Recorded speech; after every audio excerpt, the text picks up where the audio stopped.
Welcome to the show, folks.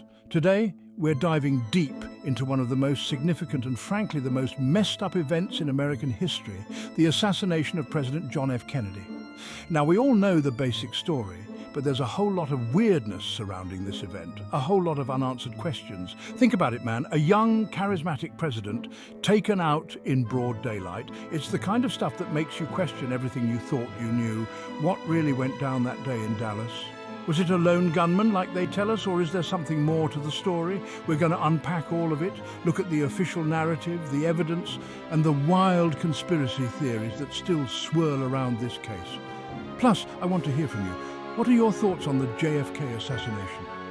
Do you buy the official story, or do you think something stinks worse than a gorilla's nutsack at the zoo? Hit us up in the comments. So, picture this. November 22nd, 1963. JFK, along with Jackie Kennedy, lands in Dallas, Texas. It's sunny, the crowds are out in full force. Everyone's excited to see the president. He's supposed to be in Texas for a quick trip, some political rallies, you know, the usual presidential stuff. There's an energy in the air. You can feel it. JFK was young, he represented change, hope, and people were drawn to that. No one could have predicted what was about to go down. Now, JFK was riding high in the polls, but we all know politics is a dirty game, right? There were people who weren't too happy with Kennedy's policies. The Cold War was in full swing. Tensions with Cuba were through the roof after the Bay of Pigs fiasco. Plus, you got to remember, JFK was going after organized crime, which, as we all know, is like poking a sleeping bear with a stick. As JFK and Jackie stepped off Air Force One, they were greeted with cheers and applause.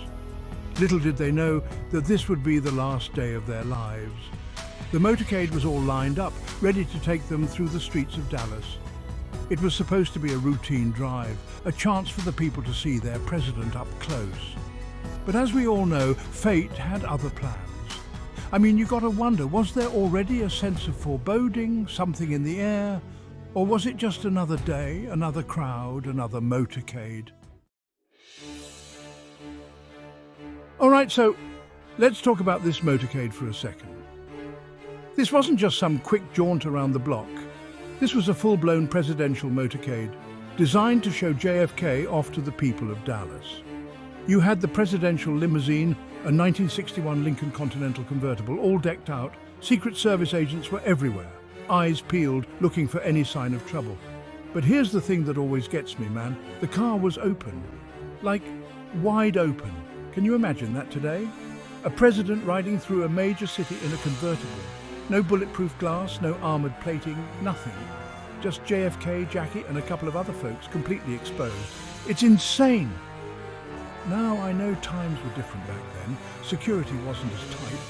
But still, it's hard not to think about what might have been if JFK had been riding in a more secure vehicle. Maybe, just maybe, things would have turned out differently. But hey, that's the thing about history, right? You can't go back and change it, no matter how much you might want to. All we can do is look at the facts and try to make sense of it all. Around 12:30 p.m, the motorcade starts rolling. This is it. The moment that's been frozen in time. The moment that everyone remembers. JFK and Jackie are waving to the crowds. People are cheering, snapping pictures. It's a beautiful day in Dallas, man, sunny, not a cloud in the sky. You'd think it was just another day in America. But as we all know, that's the thing about tragedy. It often strikes when you least expect it. The motorcade is making its way through the streets of Dallas, heading towards Dealey Plaza. Now, I've seen the route they were taking, and it's a weird one, man. It wasn't a straight shot, not by a long shot. They had to make this sharp turn onto Elm Street, which, if you look at the maps, puts the car in a vulnerable position. I'm not saying there's some grand conspiracy here, but it's definitely a head-scratcher. Why take that route? Why not stick to the main roads, where it's easier to maintain security? It's just one of those details that makes you wonder if there was more to the story than meets the eye. And keep in mind, this was before cell phones, before instant news updates. People were finding out about the assassination on their radios, on their black and white TVs. Can you imagine the shock, the confusion, the disbelief? It's the kind of event that changes a nation forever, man. All right, folks, let's talk about Dealey Plaza. This is where it all went down. Imagine this, a wide-open plaza surrounded by buildings, a perfect spot for someone to set up a sniper's nest. And guess what? That's exactly what happened. Now, I've been to Dealey Plaza, and it's eerie, man. You can still feel the weight of history there, the sense of tragedy. The motorcade slowly made its way through the plaza, passing the Texas School Book Depository building, a 6-story warehouse that would become infamous in the aftermath of the assassination. From a window on the 6th floor, Lee Harvey Oswald, a disgruntled former Marine, was allegedly waiting with a rifle. The official story is that Oswald acted alone, firing 3 shots at the president's limousine. But here's the thing, the acoustics of Dealey Plaza are notoriously strange. Some witnesses claimed they heard shots coming from multiple locations, not just from the book depository. This has led to endless speculation about a second shooter, maybe even a third. And then there's the grassy knoll, man. This small, elevated area in Dealey Plaza has become synonymous with conspiracy theories. Some people believe that a second gunman was positioned on the grassy knoll, providing a crossfire that ensured JFK wouldn't make it out alive. At approximately 12:30 p.m., as the motorcade passed the Texas School Book Depository, shots rang out. 3 loud cracks echoed through Dealey Plaza, shattering the illusion of peace and security. The crowd, initially confused, erupted in panic as they realized what was happening. People screamed, dove for cover, and chaos engulfed the plaza. Witnesses described seeing JFK clutch at his throat, his face contorted in pain. Governor Connolly, riding in the front seat, was also hit. He'd survived, but JFK was in serious trouble. Now there's a lot of debate about the exact sequence of events, how many shots were fired and from where. But one thing is for sure, in that moment, everything changed. The Secret Service agents reacted immediately, shielding the President and First Lady with their bodies. The motorcade, now a scene of chaos and terror, sped away from Dealey Plaza, racing towards Parkland Memorial Hospital. Every second counted, but deep down, you got to wonder if they knew it was already too late. The nation, watching in horror on their television screens, struggled to comprehend the news. The young president, full of promise and idealism, had been gunned down in broad daylight. It was a day that would forever be etched in the annals of American history. Imagine the scene inside that car, man. The Secret Service agents, adrenaline pumping, trying to keep it together while their worst nightmare unfolded before their eyes. JFK, slumped in Jackie's arms, blood staining her pink Chanel suit. Governor Connolly, groaning in pain. It's a scene straight out of a horror movie, except this was all too real. They were flying towards Parkland Hospital, sirens blaring, but it must have felt like an eternity. Every bump in the road, every turn of the wheel, a stark reminder of the precious cargo they carried. The weight of the situation, the knowledge that the leader of the free world was slipping away, must have been crushing. And what about Jackie? Can you imagine the strength it took for her to hold it together in those terrifying moments? She refused to leave her husband's side, her blood-stained clothes a testament to the horror she had witnessed. This wasn't just a political assassination, man. This was a personal tragedy, a family ripped apart in the blink of an eye.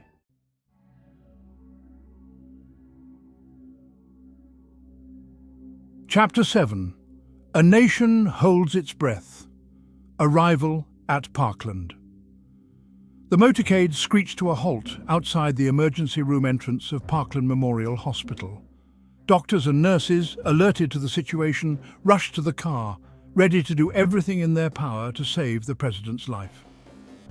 JFK was whisked away to Trauma Room 1, a team of specialists working feverishly to stabilize him. Governor Connolly, seriously wounded but conscious, was taken to another room.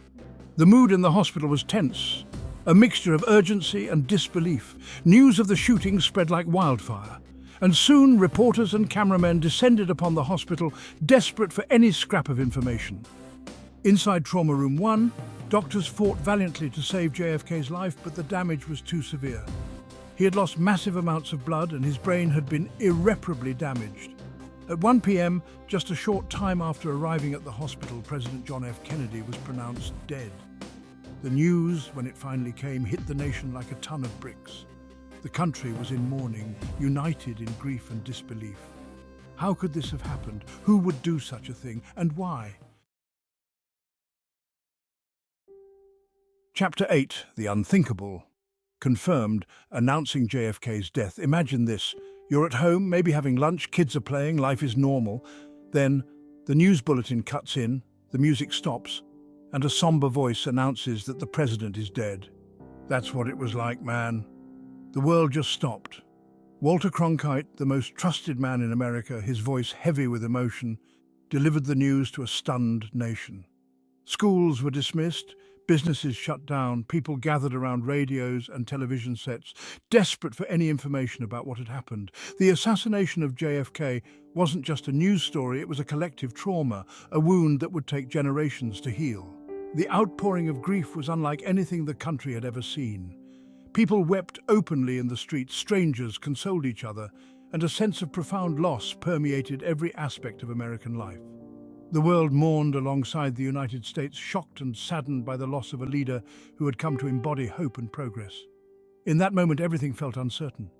The future, once so bright and full of promise, seemed shrouded in darkness.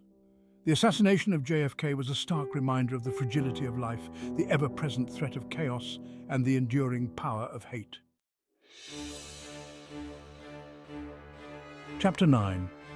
The Search for Answers. The investigation begins. The assassination of a president is no small thing, man. It rocks the very foundation of a nation, and in the case of JFK, it ignited a firestorm of questions. The FBI, the Secret Service, everyone and their mother was trying to figure out who was behind this and why. The investigation was massive, sprawling with more twists and turns than a cobra in a pretzel factory. The eyes of the world were on Dallas as investigators swarmed Dealey Plaza, collecting evidence, interviewing witnesses, and trying to piece together the events leading up to the assassination. The pressure was on to find those responsible and bring them to justice, but the more they dug, the more questions arose. Lee Harvey Oswald, the alleged shooter, was apprehended just 45 minutes after the assassination. He was a former Marine, a self-proclaimed Marxist, and had lived in the Soviet Union for a while. Talk about a prime suspect, right? But Oswald maintained his innocence, claiming he was a patsy, a pawn in a much larger game. Of course, the authorities were trying to make sense of the chaos, but it was like trying to nail Jell-O to a wall. Every answer seemed to lead to more questions, and the American public, hungry for answers, began to suspect that something wasn't adding up. Now, this is where things get really weird, folks. 2 days after the assassination, Lee Harvey Oswald, the guy who was supposed to be the key to unlocking this whole thing, was being transferred to a more secure county jail. The whole world was watching, cameras were flashing, and then, bam! Jack Ruby, a distraught Dallas nightclub owner, steps out of the crowd and shoots Oswald dead on live television. Can you imagine the chaos? I mean, they're trying to get this guy to trial, to get some answers, and he's taken out right in front of everyone. It was like something out of a bad gangster movie, and it only fueled the flames of suspicion. People started asking, why was Oswald silenced? What did he know? Ruby's motives for killing Oswald have been debated for decades. Some believe he was acting on his own, driven by grief and anger over JFK's death. Others believe he was part of a larger conspiracy, a hitman hired to silence Oswald before he could reveal too much. Whatever the reason, Ruby's actions threw the investigation into turmoil and further eroded public trust in the official narrative. It was like someone had taken a giant eraser to the chalkboard, wiping away the possibility of a trial, of Oswald telling his side of the story. So, in the aftermath of the assassination, President Lyndon B. Johnson, who was sworn into office just hours after JFK's death, appointed a commission to investigate the assassination. This became known as the Warren Commission, headed by Chief Justice Earl Warren. Their job? To get to the bottom of what happened in Dallas and put the nation's anxieties to rest. After months of investigation, the Warren Commission released its report in September 1964. Their conclusion? Lee Harvey Oswald acted alone in assassinating President Kennedy. They found no evidence of a conspiracy, no second shooter, no grand plot to overthrow the government. The report was thorough, detailed, and presented a seemingly airtight case against Oswald. But here's the kicker. A lot of people didn't buy it, not even close. Critics argued that the commission was too quick to dismiss inconsistencies in the evidence, too eager to accept the lone gunman theory. They pointed to the strange bullet trajectory, the conflicting witness testimonies, and the lack of a clear motive for Oswald to kill the president. The seeds of doubt had been sown, and for many, the Warren Commission report, far from providing closure, only deepened the mystery surrounding JFK's assassination. The thing about conspiracy theories is that they thrive on unanswered questions, on the possibility that something more is going on beneath the surface. And the JFK assassination, my friends, is like a breeding ground for conspiracy theories.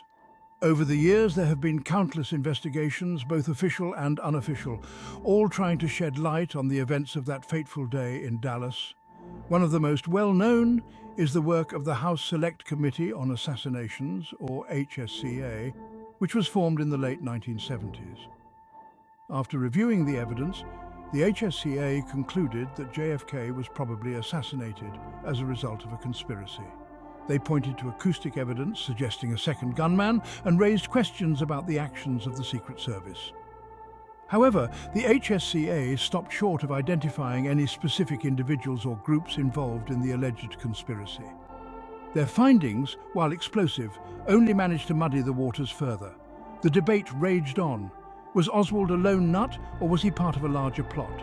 Each new investigation, each new piece of evidence, seemed to raise more questions than it answered. The JFK assassination became a Rorschach test for America, a mirror reflecting back the hopes, fears and suspicions of a nation grappling with a tragedy it couldn't understand. All right, folks, buckle up, because we're about to dive headfirst into the rabbit hole of JFK assassination conspiracy theories. This is where things get really interesting and, let's be honest, a little bit crazy. Over the years, there have been countless theories about who killed JFK and why. Some are more plausible than others, but all of them share one thing in common. They challenge the official narrative. One of the most popular theories is that the CIA was involved. JFK had just gone through the Bay of Pigs fiasco, a failed attempt to overthrow Fidel Castro in Cuba. Some believe that elements within the CIA, unhappy with JFK's handling of the situation, wanted him gone. Then there's the mafia theory. JFK's brother, Robert Kennedy, was cracking down on organized crime. And some believe the mob decided to take out the president as revenge. And we can't forget about the theory that Lyndon B. Johnson, JFK's vice president, was somehow involved. The idea is that Johnson saw JFK's death as his ticket to the Oval Office. Of course, there's no concrete evidence to support any of these theories, but that hasn't stopped people from speculating. The truth is, the JFK assassination is like a giant puzzle with some pieces missing. We may never know for sure what happened that day in Dallas, but that doesn't mean we should stop asking questions. The JFK assassination wasn't just a tragedy, it was a media spectacle, the likes of which the world had never seen. The images of that day, the Zapruder film, the grainy footage of Jack Ruby shooting Oswald, they're seared into our collective consciousness. And the media, to their credit, played a huge role in shaping how we view this event. Newspapers, magazines, television shows, they all dissected every detail of the assassination, the investigation, the conspiracy theories. They gave a platform to experts and eyewitnesses, but they also fueled the flames of speculation and doubt. The constant coverage, the endless debates, it was hard not to get sucked into the vortex of uncertainty. And what about the American people? Well, they were left to grapple with a profound sense of loss, a feeling that their government had let them down. Trust in authority was shaken, and the seeds of skepticism were sown. Even today, polls show that a majority of Americans believe there was a conspiracy to kill JFK. The assassination of JFK left an indelible mark on American society. It forced us to confront uncomfortable truths about power, secrecy, and the limits of what we can ever truly know. It also highlighted the power of the media, for better or worse, to shape our understanding of history. One of the most frustrating aspects of the JFK assassination is the sense that we're not getting the full story. For decades, key documents related to the case were kept under wraps, hidden away in government archives, stamped with those ominous words, classified. The government claimed that releasing these documents would jeopardize national security, but many believed they were hiding something that might expose the truth about what really happened in Dallas. In recent years, thanks in part to public pressure and the tireless work of researchers and journalists, thousands of documents have been declassified and released to the public. These documents, while often heavily redacted, have provided tantalizing glimpses into the inner workings of the government in the aftermath of the assassination. They've revealed details about Oswald's activities in the months leading up to the assassination, his ties to Cuba and the Soviet Union, and the intelligence community's efforts to track him. But the release of these documents hasn't quelled the conspiracy theories. If anything, it's only fueled them. Each redaction, each missing page, is seen as evidence that the government is still hiding something. The truth, it seems, is still out there, buried somewhere in the mountains of classified documents, waiting to be discovered. So here we are, all these years later, still trying to make sense of the JFK assassination. It's a story that refuses to die, a mystery that continues to captivate and confound us. Was it the act of a lone gunman, a disgruntled ex-Marine with a score to settle? Or was there something more, a darker force at play, a conspiracy that reached the highest levels of power? We may never know for sure. The evidence is contradictory, the witnesses are long gone, and the truth, like a wisp of smoke, seems to slip away every time we get close. But that doesn't mean we should stop searching for answers. The JFK assassination is a reminder that history is not set in stone, that the official narrative is not always the whole story. Keep asking questions, keep digging for the truth, and maybe, just maybe, one day we'll finally unravel the mystery of what really happened on that fateful day in Dallas. Don't forget to smash that like button, subscribe to the channel if you haven't already, and let me know your thoughts in the comments section below. What do you think really happened to JFK? Until next time, stay curious, my friends.